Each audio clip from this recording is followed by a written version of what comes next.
3.37 करोड़ रुपए को राज्यांश मद से स्वीकृति प्रदान करने के संबंध में।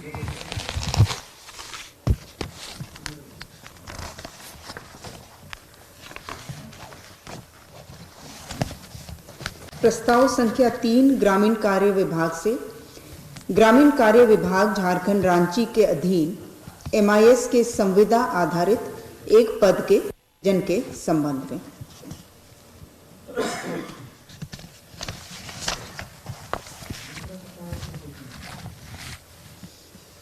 प्रस्ताव संख्या 4 पथ निर्माण विभाग से झारखंड राज्य राजमार्ग प्राधिकार के माध्यम से झारखंड म्यूनिसिपल डेवलपमेंट प्रोजेक्ट अंतर्गत विश्व बैंक संपोषित काको विनोद बिहारी चौक गोल बिल्डिंग भाया मेमको चौक पथ के किलोमीटर 0 से किलोमीटर 20 किलोमीटर तक अर्थात 20 किलोमीटर लंबाई में उसके 4 लेन सर्विस लेन सहित साइकिल ट्रैक सहित सौंदर्यीकरण कार्य हेतु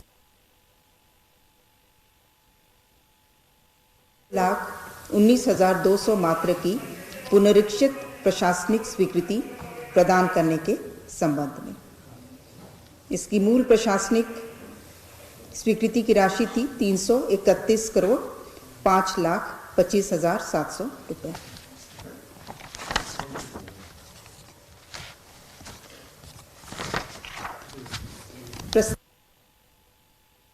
संस्कृति एवं खेलकूद एवं युवा कार्य विभाग से Jharkhand women's Asian hockey champions trophy 2023 के आयोजन के क्रम में कराए गए अतिरिक्त कार्यों एवं उक्त पर व्यय हुए अतिरिक्त राशि कुल 4 करोड़ 96 लाख 29 हजार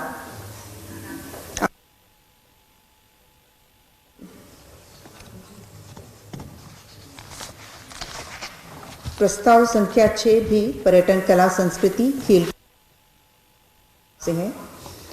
झारखंड रांची में FIH हॉकी विमेंस ओलंपिक क्वालिफायर्स 2024 के आयोजन हेतु झारखंड खेल नीति 2022 की कंडिका संख्या 7.10.1 को केवल इस आयोजन हेतु छांट करने के प्रस्ताव पर स्वीकृति प्रदान करने के संबंध में।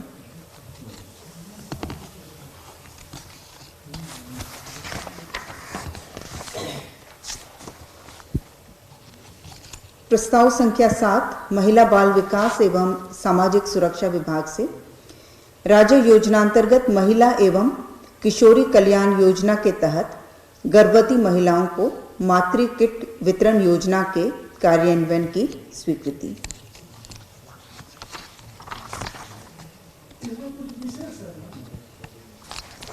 इसमें गर्भवती महिलाओं को जो किट उपलब्ध कराया जाएगा मातृ किट, उसमें 14 प्रकार की सामग्रियां हैं। Anti mosquito net, cotton sari, cotton towel, toothpaste, इस तरह के। और इस पूरी जो किट है उसकी राशि अनुमानित राशि इसका 1400 के लगभग राशि है।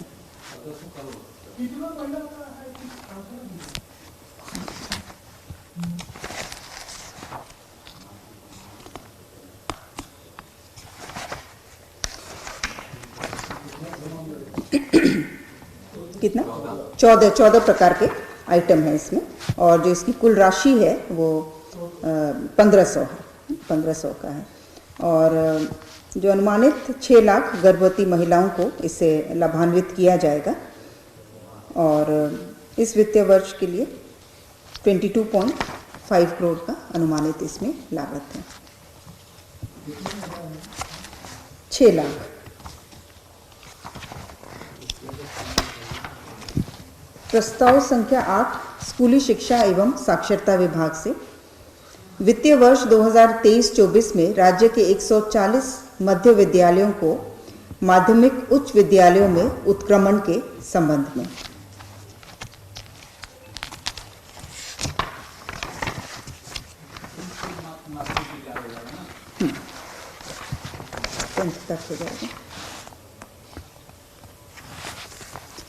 प्रस्ताव संख्या 9 वित्त विभाग से झारखंड राज्य में आम जमाकर्ताओं के हितों का संरक्षण, वित्तीय स्थापनाओं के द्वारा किए जाने वाले कपटपूर्ण व्यतिक्रम को रोकने तथा जमा की वापसी में व्यतिक्रम होने पर जमाकर्ताओं को राहत दिलाने हेतु गठित झारखंड जमाकर्ताओं के हितों का संरक्षण अधिनियम 2011 की निरसन की स्वीकृति।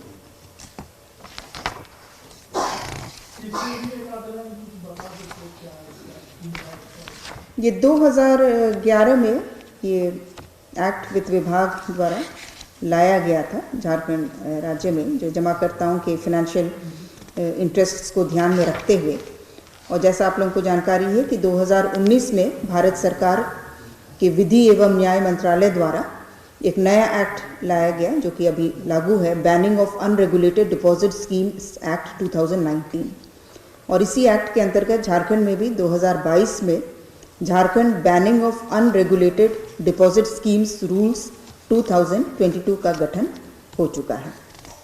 इसके तहत जो अविनियमित जमा स्कीम सब जो होती है उसकी पाबंदी के लिए, उसके रोकथाम के लिए या फिर राशि की वसूली के लिए प्रावधान सब किए गए हैं। और इसलिए पूर्व में जो ये एक्ट गठित था 2011 में, ये प्रासंगिक नहीं रह गया है, इसलिए उसे निरसन करने का प्रस्ताव है।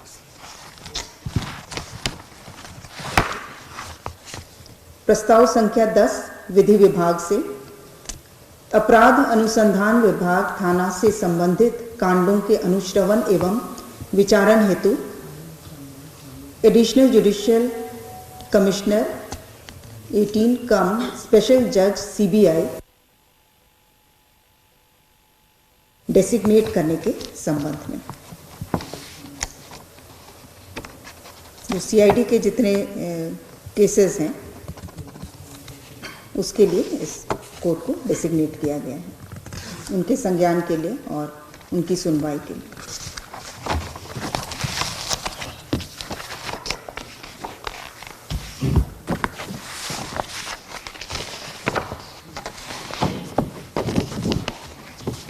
प्रस्ताव संख्या 11 वित्त विभाग से वित्त विभाग झारखंड सरकार के अंतर्गत तत्कालीन राष्ट्रीय बचत निदेशालय के अधीन अनियमित रूप से नियुक्त एवं कार्यरत 6 कर्मियों के सेवा नियमितीकरण के संबंध में।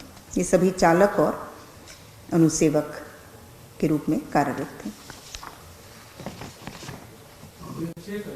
6 कर्मी हैं। सुरेंद्र कुमार, देवानंद सिंह, सुशील किरकेट्टा, शैलेंद्र सिंह, विक्की प्रसाद और राजू रजक। प्रस्ताव संख्या 12 वित्त विभाग से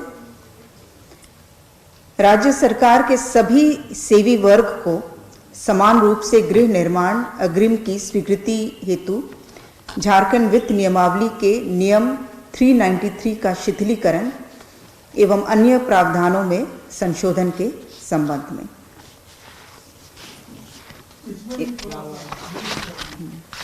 इसके तहत अभी वर्तमान में जो प्रावधान था, इसके अंतर्गत जो अग्रिम की राशि दी जाती थी वो 30 लाख तक अग्रिम राशि दी जाती थी गृह निर्माण के लिए।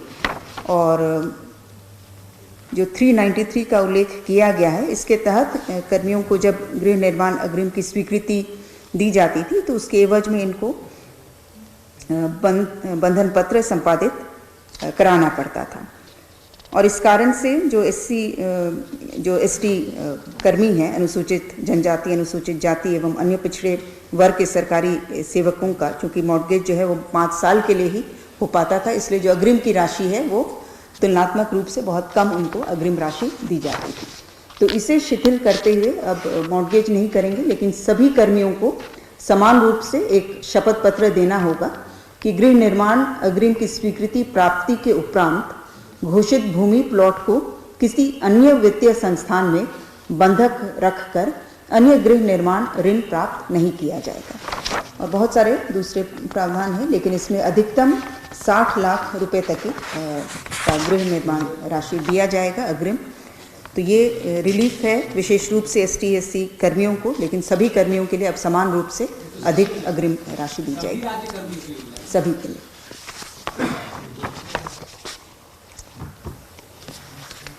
प्रस्ताव संख्या 13 मंत्रिमंडल सचिवालय एवं निगरानी विभाग से माननीय न्यायमूर्ति श्री एस.जे. मुखोपाध्याय, पूर्व न्यायाधीश सर्वोच्च न्यायालय की अध्यक्षता में गठित एक सदस्यीय न्यायिक आयोग द्वारा समर्पित रिपोर्ट पर सभा सचिवालय द्वारा कृत कार्रवाई प्रतिवेदन को झारखंड विधानसभा के आगामी सत्र में सदन पटल पर उपस्थापित किए जाने के संबंध में।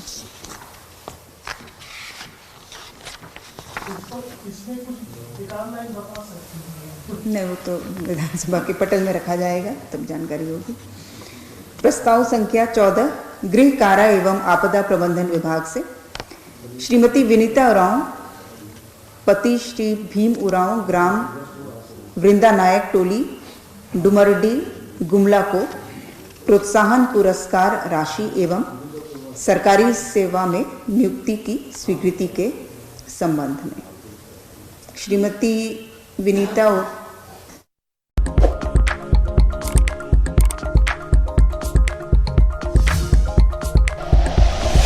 Like and share videos, subscribe करें हमारा चैनल और प्रेस करें बेल आइकॉन। न्यूज़ 11 भारत, सच है तो दिखेगा।